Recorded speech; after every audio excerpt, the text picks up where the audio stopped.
You asked, how to divide 1270 by 5 using the long division method. 1 is too small. Use 12.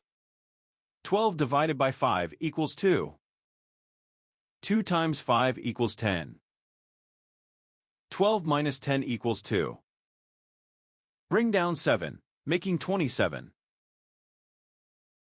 27 divided by 5 equals 5.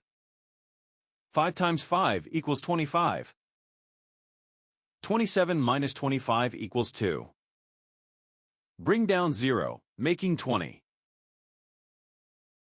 20 divided by 5 equals 4. 4 times 5 equals 20. 20 minus 20 equals 0. The remainder is 0. The final result is 254.